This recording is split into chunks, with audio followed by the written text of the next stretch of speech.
Welcome to Steelers Weekly. I'm your host, Brian Schmidt, and with me, as he is every week, former Pittsburgh Steeler Dwight Stone. Dwight, how you doing tonight? Hey, every time we get a win, it makes that much better to come on radio. It does. Normally, I'm all excited about it when we don't win. It's just that, I really don't want to have to do this. So when you win, it makes it easier. Yeah. And what a win it was.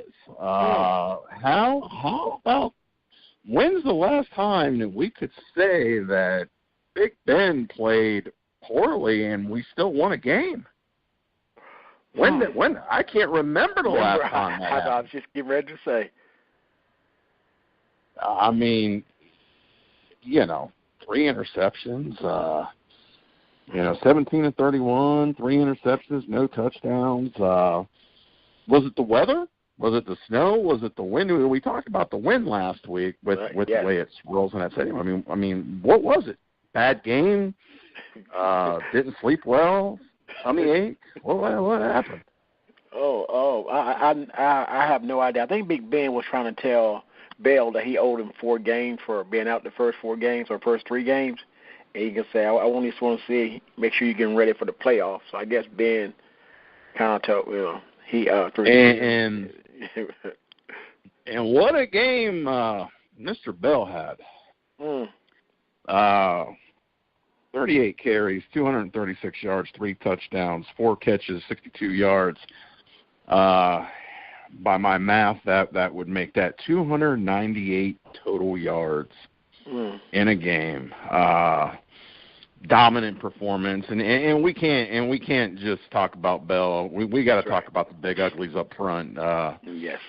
Offensive line that has just continued to get better and better, and we're really starting to see that now. Talk about the game Bell had, and I mean, what's it like to, as an NFL player, to just be in that kind of zone? Mm-hmm. We talked about it one time before. Was it Antonio Brown that had a game that he was? Yeah, I think it was Antonio. Yep. Yes. We're talking about those elite players that once you get in the zone, it seems like nothing you can do can go wrong. I mean, you can run right, you can run left, you can everything that you was doing. It's the craziest feeling because you want that feeling to happen every time. But when it happens, it's just to the point where people say, how you put that in words? You said, I can't put it in words because it was just, I don't know. It's one of those things. After seeing the stats that he had, and like I said, the O-line, you get him some help too. I mean, because they are getting him places to run because he finding holes. Because if he finding holes, that's showing that the linemen are doing some blocking. And he doing his thing. I tell you, that guy right there, all the way around. I say he is. Well, and it's funny because, for people that saw some of the sports shows this week, one that I saw was Skip Bayless, who is a known Dallas Cowboy homer, but talking about, Ezekiel Elliott is a better running back than Brown. Than Bell. Now, first of all, in all fairness, to the opinion of Skip Bayless, my pet rock has better opinions than Skip Bayless. Okay. But come on now, and understand Elliott, Ohio State guy. I've seen him play his whole career. Great running back, potentially going to be a great running back. But Bell has done this from pretty much day one. Mm-hmm. How on earth can you possibly think that Bell is not the best running back in the NFL right now? I have no idea. He's doing different. And the weather that he's playing in, it's not in the dome. It's not nice weather. It's the kind of game that, everybody, you get low stats, ain't nothing really exciting happening. People moving the ball, you punting the ball, you trying to get a field goal. But if you a true running back can play in any weather, And, playing in a dome in nice weather and you go to a cold weather, that's when you tell me how good your team is, by going to a different kind of climate that you're not used to. Yeah, I mean, what was impressive was obviously what's impressive with him every week. He catches the ball out of the backfield. When he's in the backfield, he's patient. He lets his blocks develop. He does so many things that you just don't see out of a lot of running backs, with his patience, with his ability to catch the football, with again, the amount of yards after contact. I believe it was like 140 some yards after contact. Wow. Here's a guy that's not going down on first contact. No.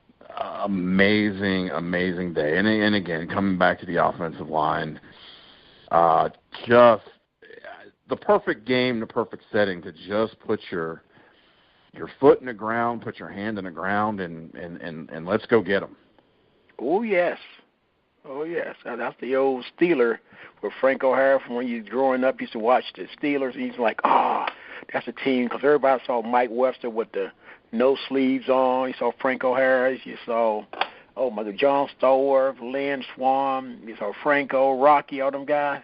And you look on the side, you see Jack Lambert and Joe Green. He's like, and Dunny Shell, whoever may be. And he's like, wow. That's like the old Steeler right there. We ain't got to kill you throwing the ball. We can run it, and we're going to show you we're coming straight at you. And they kept coming at him. They kept coming and kept coming. And the rest is history. Well, and you can't really talk about this game without talking about the defense. There you go.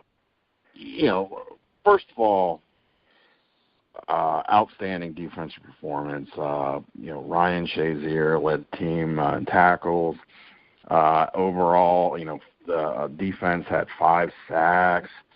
Artie Burns, another interception. He has, as a rookie, coming into his own every week. Mm-hmm. Defense, and again, this game, 27-20, but honestly, watching this game, I want to get your opinion on this. You look at the score and you go, wow, 7-point game, but boy, it did not feel that close. Even at the end, it really didn't feel that close. It seemed like you said it wasn't that close, because if they were going to score again, the Steelers were going to score again. It's one of those things that it seemed like if you look at this, like you said, the final score, it's like, oh, man, that was a close game. They were in the game. They weren't in the game. I just think they have realized that people see the score and they get a misnomer of not watching the game. And there was nowhere in the game, because at will, they were getting the ball moved, even not in the air, by Big Ben. I mean, the line said, we're going to carry this team. And the defense said, whatever y'all can't do, we're going to make up for it. And it showed that they're feeding off each other. When one doing so good, the other one made a play. And that's what it's all about, that teamwork stuff. That's something that... And showing you just how dominant, Steelers were in this game. The Steelers in this game ran 73 plays.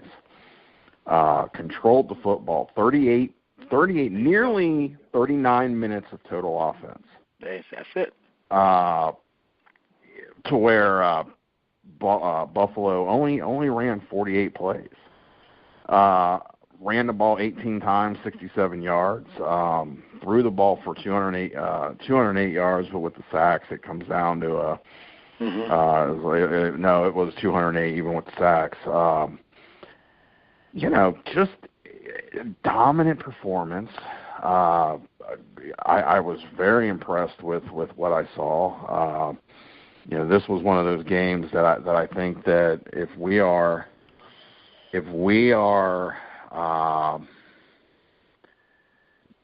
celebrating a Steelers Super Bowl, I think this is going to be a game that we look at and go, yes. where did we really get that hump to where we started really moving this thing forward? I think this was the game. I think this was the one that really put us over that hump where now, again, just like last year, 6-5, get in December, and all of a sudden playing the best football. Yes. And I think this game is that game where really we showed a lot.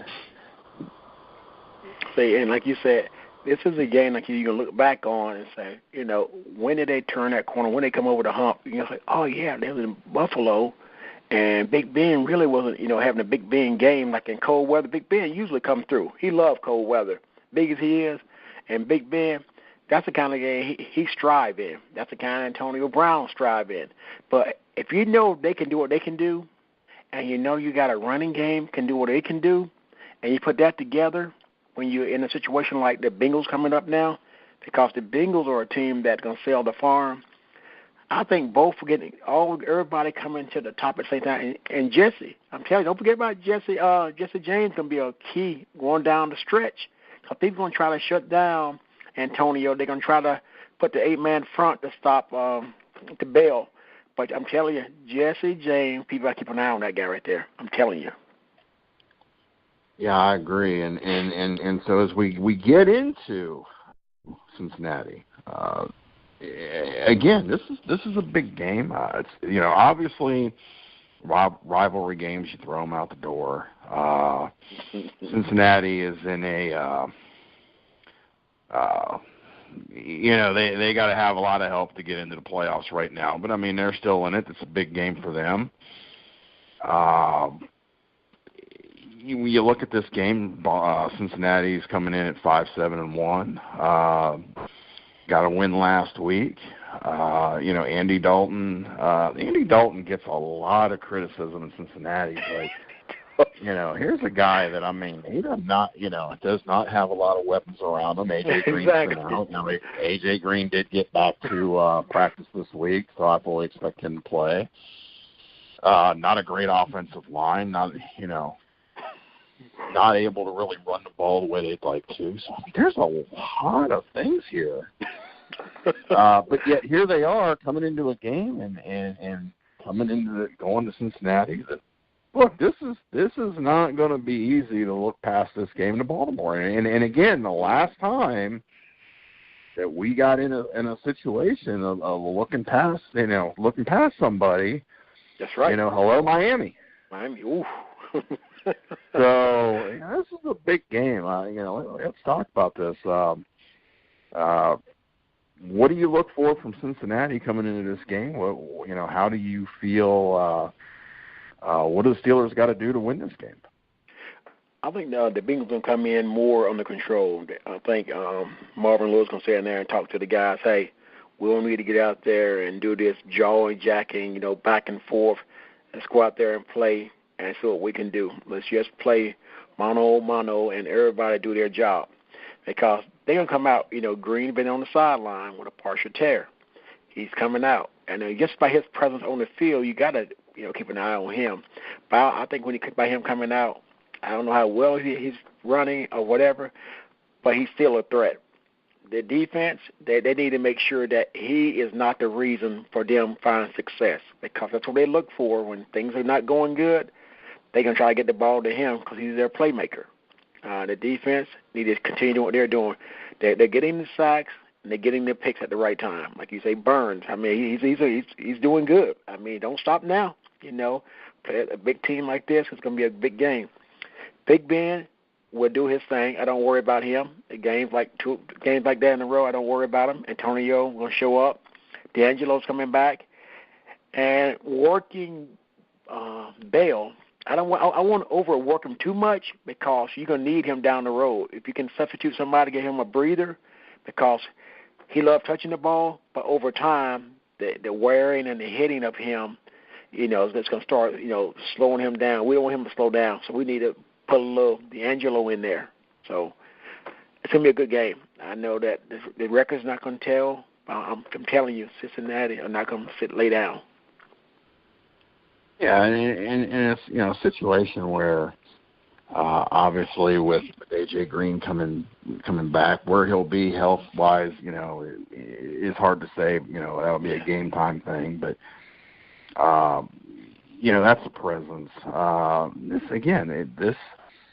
The The Bengals right now are not looking at Steelers and they're looking going, well, 5-7-1. We gotta play it out and go home. The Bengals are looking right now, hey, if we can't go to playoffs, we darn sure want to make sure they're not going to the playoffs. There you go. That's it. And so this is a big game. I mean, again, when you talk about Andy Dalton, I mean, he gets a lot of criticism, but here's a guy with no weapons. And then when A.J. Green was out, complete 64% of his passes. He got 16 touchdowns, only 6 interceptions. What else do you want? I mean, the guy's been sacked 36 times. Goodness. What else are you supposed to do? Wow. There's a lot there. 36 times being sacked. I mean, the guy's taking a pounding. So, I mean, there's, when you look at this game, I mean, certainly on paper, the Steelers should absolutely win this game, not a problem. However, it's not played on paper. This is a good Bengals. This is a Bengals team that, early in the year, there was a whole lot of talk about them, being one of the top teams in the AFC. You can't just overlook these guys, as far as I'm concerned. You can't overlook them. I mean, like you said, you look back in the Miami game. I mean, they're looking for something. They need some kind of spark, to get them going. Get some kind of something to happen to let them know that, hey, if we get on a good run here, we're still in the hunt. That's the same thing the Bengals think. If we get on a good run, just take care of our business and let everything else fall, because the Ravens have to play the Steelers again. And you saw the Ravens lost against the Patriots. So they're looking at, like, if we just get to the dance, we okay. Doesn't matter how you get to the prom, as long as you're just invited. And I'm telling you, like you said, they could come out, I think, more under control. They're not going to get into bickering and jaw-jacking. They're going to lay the leather on you, I'm sure. But the Steelers got to realize, at the end of the day, they need this. This is a big win for them, a very big win. Absolutely. And with this game, talk about Baltimore a little bit. Baltimore plays the Eagles. Unfortunately, Baltimore is not facing the same Eagle team that Steelers faced early in the year. Some injuries, but more importantly, young players haven't quite grown up yet for the Eagles. Playing great early as the grind has gone on, not being able to do it. And that happens with young teams. But at the same time, let's be honest. There's a whole lot of things that, can happen here. I don't think that Baltimore is going to lose to Philadelphia, but if they do and the Steelers take care of business in this game, it really sets everything up nicely. So, I mean, hey, we got to be cheering for the Eagles too. Yeah, there you go. And then the Eagles, like I said, that's a team that, like I said, the quarterback came out hot, and he's a young guy. He's going to take the bumps and the bruises. People got a little film on him. They got to understand his, his strength and his weakness. But at the same time, that young man can be a very good quarterback in this league, and I think he's going to continue to show people that he can do something. But the Ravens feel like they let one get away with the Patriots. But the Patriots is a good team. I mean, even without Gronkowski, they find a way to win. So you can't hold that against them. But the main thing is we've got to take care of home. Anything else doesn't matter. Unless you take care of your business, all the other stuff don't even matter. And I think Tomlin, hopefully he will get that to them. And it scares me because they don't need to get back to where, I think a losing team, when he's playing a losing team after winning some of the games, I hope he got the head on the guys straight, because, last time we had this, Tomlin was almost on his way out from the way people was talking. Yeah, so, and again, this is another game with a team with a sub-500 record. So exactly, there you go. There's a lot of things about this that, again, when we talk about getting over the hump and getting to that next level, I mean, this is one of those games. It's not only a rivalry game, but getting over that hump of not coming out to play against sub-500 teams. Now, obviously, this is the Bengals and not the Miami Dolphins, so there's a rivalry thing there, but still, got to come out and play. Yes, they do. Yes, they do. And going back to the Bengals, I wanted to bring this up and talk to you. I mean, have you been following the woes of former Bengals kicker Mike Nugent? No. All the mixed, he has been. The man's been struggling. If the man had a golf game going right now, he'd be hitting the ball. He'd be hitting the ball in a tin cup full of water. What? Missed extra points, and I believe in 5 straight games. What? Yeah, so they released him this week. Finally, I mean, the Cincinnati fans have been clamoring for this. They released him this week, but he had missed extra points, and I want to say 5 straight games. I mean, he'd been really. It had not been good for Mr. Nugent. It has been ugly. He was rated the second worst kicker this year. He's missed 10 extra points this year, including in 5 straight games. And boy, you can remember a couple years ago, this guy couldn't miss a kick blindfolded, and so funny. Hey, that's something. Not funny, but it's funny in a way of just how, as a kicker, I mean, when it goes bad fast. He struggled. So they got a new kicker this week. So again, kind of one of those things. If it comes down to a kick, they've got a new kicker. Our kickers, had some injuries and things like that, but it certainly got to give an edge to the Steelers. Wow. It's just like you said. That's the kind of thing. I mean, that moving that low, I guess a couple yards from that normal field goal or extra point. I mean, like you said, that one time they said one game is like 18 misses or something like that in 1 week. And I'm thinking, like, man, that's mentally that can wear you down. That's like in any part of sports. It can be like you running the ball, catching the ball, whatever, even kicking the ball. You get to that little where you have a mind block where you can't get over that hump. And I guess they got over the hump for him and let him go. And I just noticed something too. Bell, for the last 2 times that they played, the Bengals got hurt. And yes. And they tore 2 knee ligaments.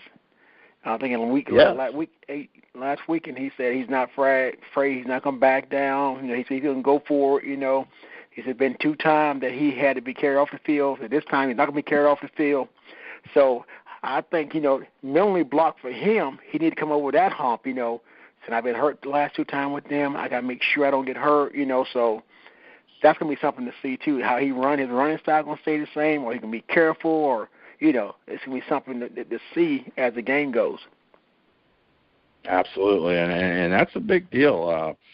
I'm glad you brought that up, because that's something I had thought about today. Is this is a huge game for him in terms of getting over that hump, because it is a big deal when you've been, quite honestly, very seriously hurt twice against the same team. Exactly.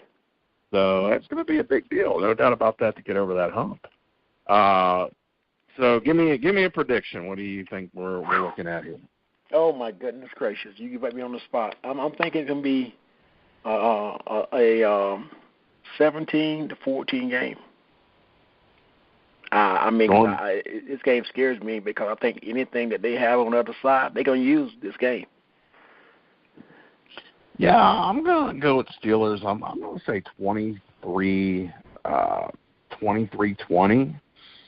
I think it's going to be a close game. I think it's going to be a battle throughout. But I think that in the end, I think the Steelers can do too much offensively. And, right now the defense is playing well. This is not going to be a great Steeler defense at this point. But what I like that's going on is they're doing a great job. 2 things are happening. One is offensively they're managing the game well. And 2, when the Steelers defense needs to make a play, they have made a play. Yes.